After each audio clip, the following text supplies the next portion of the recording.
Quem conversa com a gente é o psiquiatra, o doutor Bruno Trevisan, a estudante Maria Paula e o voluntário do Centro de Valorização da Vida, Alberto Carboni. Tudo bem, gente? Bem-vindos. Tudo bem, muito obrigado. Bem-vindo. Deixa eu levantar aqui rapidamente. Bem-vinda ao nosso programa. Vamos abordar esse tema de uma forma mais positiva para que as pessoas percebam que dá para lidar com isso, apesar de ser muito pesado. Doutor, vou começar com você. Bem-vindo ao programa, bom muito dia. Obrigado. Os índices de suicídio, eles estão crescendo no Brasil e no mundo e também entre jovens, que a gente não tinha esses dados. O que evoluiu? Foram as pesquisas que evoluíram ou o suicídio que aumentou?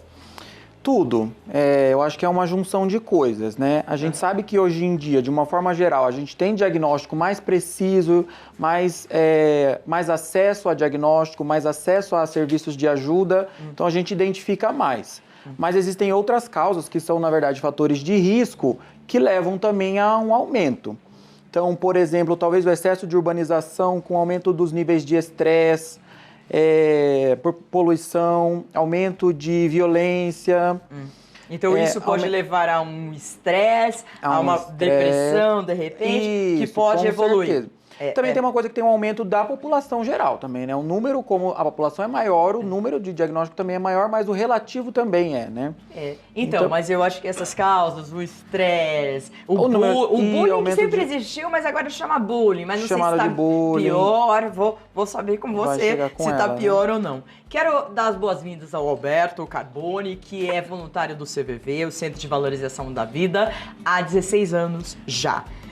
Alberto, o que as pessoas, elas ligam e falam o quê? Elas já ligam no desespero ou para conversar, estão deprimidas? Na verdade, primeiro agradecer a oportunidade de divulgar o nome do CVV, que é muito importante, né? As pessoas que nos ligam, a grande maioria nos liga solitárias. Sei. O grande problema da população hoje é a solidão. Solidão que pode levar a uma depressão, que pode levar ao suicídio. Então, nós somos o ouvido amigo, o amigo provisório dessa pessoa que precisa desabafar. Ela não tem com quem conversar e ela recorre ao CVV. Tá, então você não precisa estar pensando em suicídio para ligar para o CVV? Não. Você pode ligar para conversar, não é? Exatamente. O telefone é um telefone que em todo o Brasil a gente pode ligar? 188? Isso, 188 é o telefone que o Ministério da Saúde nos deu para todo o Brasil, os 27 estados da federação, mais o Distrito Federal. E o que é importante, ele é gratuito, tanto para fixo, quanto para orelhão, quanto para celular. Isso é muito importante. Tá bom. Então a pessoa não paga e pode ligar de qualquer telefone. Pode ligar de qualquer telefone. Celular. Quero falar com a Maria Paula, que é estudante universitária, mas tem uma história de muito bullying, né? Você viu que a gente estava falando sobre mulheres negras? Você viu no bloco anterior sobre a luta, o feminismo negro? Me conta um pouquinho da história do que você passou e por que você sentiu essa vontade, de repente, de tirar a vida. Primeiramente, a minha história começou na época dos 12, 13 anos. Aquela fase onde a escola parece que não te ajuda, não te enxerga como uma pessoa, enxerga como um aluno que precisa a todo momento tirar nota e não se preocupa tanto com a saúde e bem-estar daquele aluno. E com isso vai crescendo muito essa questão de bullying, principalmente por eu ser a única aluna negra dentro da sala daquele período. Foi algo bastante difícil, porque parece que as pessoas não conseguem lidar com as diferenças, não conseguem lidar com uma aluna negra dentro de uma escola. Só um parênteses, você tinha 12 anos, agora você tem quantos anos? Agora eu tenho 20 anos. 20 anos, há 8 anos atrás. Você acha que melhorou um pouco isso? Olha, o conhecimento está vindo para muita gente. Eu acho que a disseminação do que é bullying, o que é preconceito, o que é racismo, está crescendo muito. As pessoas estão tendo muito mais informação agora através da internet e muita representatividade que a gente está tendo agora. Muita mesmo. Eu olho na TV, eu vejo pessoas que refletem o que eu sou. Uma jovem negra universitária de 20 anos que pode se tornar uma jornalista. Quando eu vi a Joyce, eu quase chorei, tem que falar. Ai, que linda. Ela é maravilhosa. Que bom. Olha que a vida não tem coincidências. Você viu que você veio no dia exato dessa pauta que a Joyce estaria aqui. Isso não foi combinado, né? É verdade. E teve essa coincidência. Então, essa questão do bullying dentro das escolas, precisa ser debatida. A questão de você fazer algo ruim para a pessoa dentro do ambiente escolar pode refletir muito na sua vida. E a gente sabe que adolescente está passando por uma fase difícil. É mais vulnerável. É mais vulnerável, parece que qualquer coisa pode atingir, porque é muita pressão que coloca quando é jovem. Então, eu acho que essa experiência que eu tive, tanto fez eu crescer como pessoa e pode também ser um exemplo para as outras. Sim. Porque eu conheço pessoas que também passam por isso dentro das escolas, dentro de locais de trabalho. Então, isso pode ajudar de alguma forma elas. Com certeza. Daqui a pouco eu vou te questionar sobre o momento que você pensou em suicídio. Quero voltar ao doutor, que a gente falou de depressão, de estresse, quer dizer, de estresse que pode levar a uma depressão, que pode levar a um suicídio. Existe alguma coisa química no cérebro que a pessoa tem mais facilidade em pensar no suicídio ou não? Existe. A gente sabe que o suicídio, ele é composto por vários fatores de risco que se unem, não é? E acabam levando a alguma condição que leva ao suicídio. O suicídio não tem uma causa, mas tem fatores de risco. Sim. Um desses fatores de risco é biológico, é neurobiológico. Então, fala sobre o funcionamento cerebral. Tá? Que são os neurotransmissores. Neurotransmissores, é a química cerebral, podemos dizer assim. Porque o cérebro é como se fosse um computador muito, muito complexo. Que funciona... ninguém conseguiu decifrar ainda. Ninguém conseguiu, mas estamos cada vez decifrando melhor. Vocês psiquiatras decifram melhor. Aí a gente identifica que existem reações químicas, elétricas no cérebro e que em algum momento isso está alterado, sim. E aí leva ao desenvolvimento de sintomas. Que, claro, esse funcionamento químico se junta, né, se correlaciona com fatores psicológicos, que aí fala sobre como a pessoa se desenvolveu, o ambiente em que ela se desenvolveu, não é? Fala muito da forma que ela se desenvolveu na infância, sabe? Coisas que podem ter acontecido. E eu acho que nosso amigo aqui falou a melhor palavra que poderia ser dita hoje, assim, que solidão. É a solidão. Numa era de tanta conexão em redes sociais, que as pessoas podem ter acesso a tantas outras pessoas, é curioso, né? O ser humano ser tão solitário e muitas vezes nas grandes cidades individualista. A gente tem aqui um passo que, vamos colocar o card, por favor, sinais de alerta de suicídio, ameaças ou tentativas de suicídio. É o último passo ou as pessoas ameaçam antes? Como que funciona? Isso eu acho muito importante da gente falar, porque existe aquele mito, não é? Aquela coisa que as pessoas dizem assim, quem quer se matar vai lá e faz. Tá querendo só chamar atenção, você tá fazendo isso é só para chamar atenção. E isso não é verdade. A maioria das pessoas que comete suicídio já teve algum indício, já teve alguma tentativa, já teve algum comportamento que levasse a pensar naquilo. Então, sim, isso acontece com frequência. Eu gostaria de ouvir do representante do CVV o que acontece, essa ameaça acontece, a pessoa liga e fala, muitas vezes também, olha, eu vou me matar, mas no fundo ela não quer, ou ela... O que vocês percebem nisso? Na verdade, exatamente essa pessoa, ela tem essa ambivalência. Sim. Ela quer se preservar, mas ela também pensa em se autodestruir. Então, a pessoa, quando nos liga, com essas tendências ao suicídio, ela fala que vai se matar, ela fala que vai tirar a própria vida.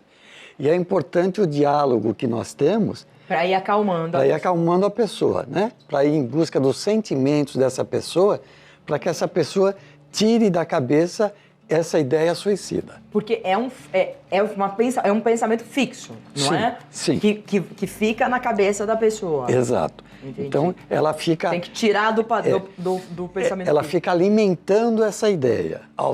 Dia após dia, ela vai alimentando essa ideia. Sei. Entendi. O comportamento autodestrutivo, mas antes, quero falar com a Maria Paula, como foi esse momento que você falou assim, eu quero tirar minha vida? Teve antes, você tinha a sensação de que o suicídio ia tirar os problemas da sua frente? De repente, tirar aquele sofrimento da sua frente? A gente enxerga o suicídio como uma opção que parece que está ali na sua frente e que vai ser a única que você vai ter naquele momento. Sim. E parece que é realmente a única opção, que o meu problema vai acabar, a minha tristeza vai acabar, meu sofrimento vai acabar com aquela tentativa.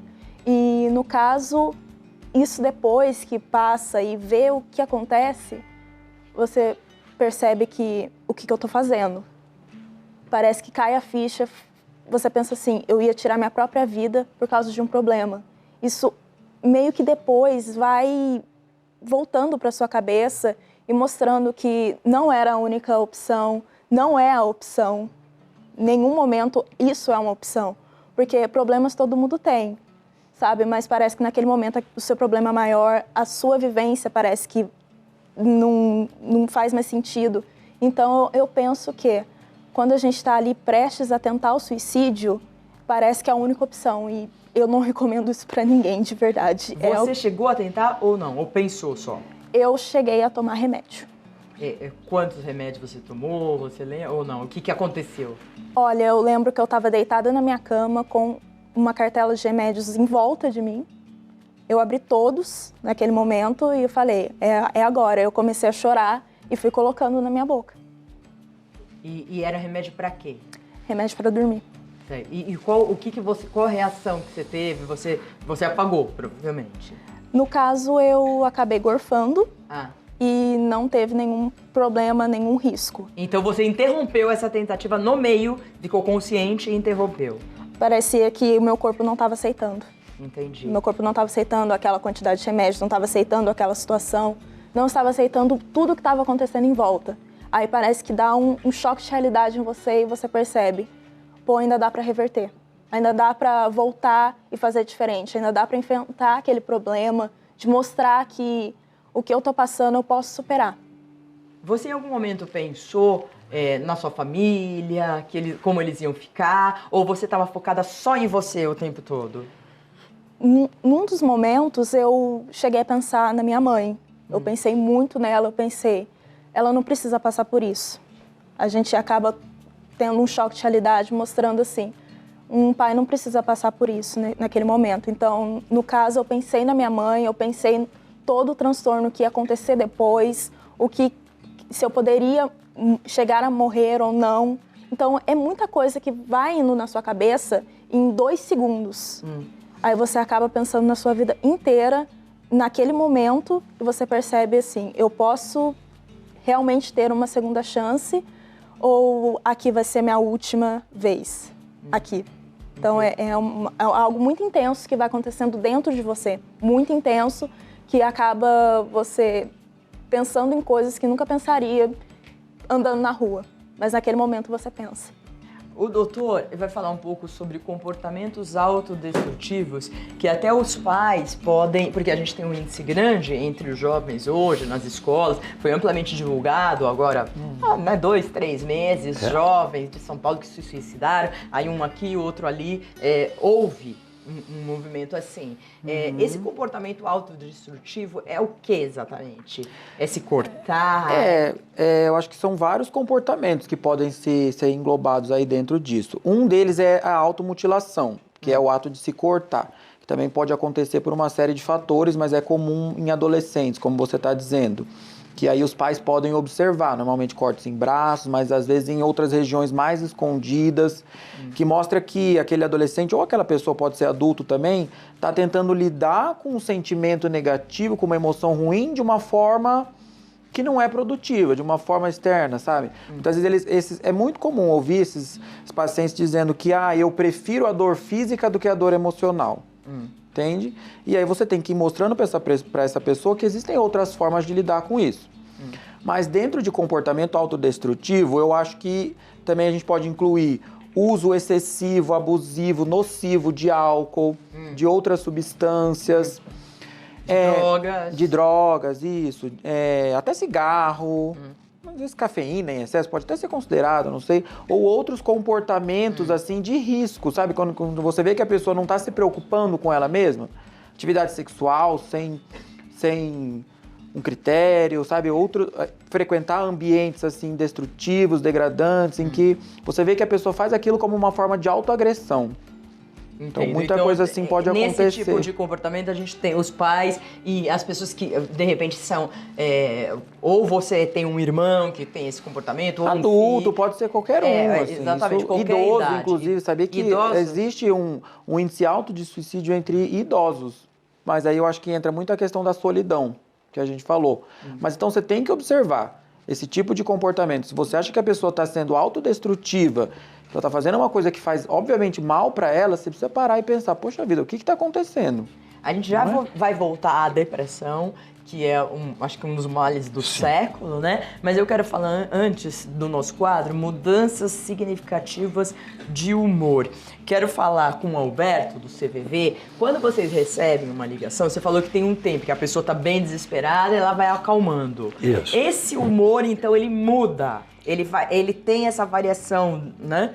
E como que funciona isso que vocês ouvem lá pela experiência? Na verdade, quando ele liga, ele está com a cabeça muito embaralhada. Ele não consegue pensar direito. É esse o grande problema da pessoa. Fora do CVV, ele não tem com quem desabafar. Ele vai conversar com alguém do CVV que permite esse desabafo. E isso surge até entre nós. A hora que nós desabafarmos, nós começamos a pensar melhor. Então, essa mudança de humor é característico aí. A pessoa começa a estar mais tranquila, começa a pensar melhor e começa a deixar de lado a ideia do suicídio. Certo. Mudanças significativas de comportamento, a gente já falou. Abandono de atividades e planos futuros. Quero ouvir a Maria Paula nessa questão. Você sentia, assim, não queria ir para a escola? Sentia isso? Sentia, porque como era a época de ensino fundamental 2, aquela cobrança maior com os alunos, eu não sentia nem pingo de vontade de estudar. As minhas notas caíram, foi uma das coisas que eu acabei notando, que foi as minhas notas caindo, a minha vontade de ir já foi diminuindo. Então, parece que você vai voltando, você sente que você vai voltando, você não quer ir para frente, você não quer estudar, você não quer passar de ano, no caso, né, na escola, você não quer passar naquilo. Então, parece que tudo vai fazendo para você voltar, assim, você não querer estudar, você não querer fazer uma atividade que você gosta, você não querer... Não quer fazer esporte, não quer fazer nada. Não quer fazer nada, você não tem vontade de sair na rua. Você foi diagnosticada com depressão ou não? Ou você não passou por um psiquiatra? Eu passo ainda por psicólogo. Sei. Eu sou diagnosticada com um índice pequeno de ansiedade, mas depressão não. Tá. Mas a ansiedade está aqui. Quero voltar ao doutor para a gente falar sobre depressão, que a gente falou que a depressão não é brincadeira, que pessoas, né, que é hereditário, pessoas que têm na família, realmente pode ter. Porque assim, queria que você falasse a diferença entre tristeza profunda ou ansiedade, de repente, profunda, e uma depressão que pode gerar um comportamento suicida, sim. Tá. É que pra gente considerar um transtorno mental, um transtorno psiquiátrico, a gente tem que pensar que tudo é como se fosse uma linha de contínuo, assim, de um crescimento do sintoma. Então, uma coisa, ela existe uma gravidade que vai desde algo leve, um sintoma leve, que todo mundo pode ter, tristezas com a vida, descontentamentos, às vezes uma tristeza diante de uma situação muito difícil que acontece na vida. Mas a partir de um momento que esse sintoma, a tristeza ou a preocupação excessiva, a ansiedade está mais ligada à preocupação excessiva, tá? Medo, preocupação.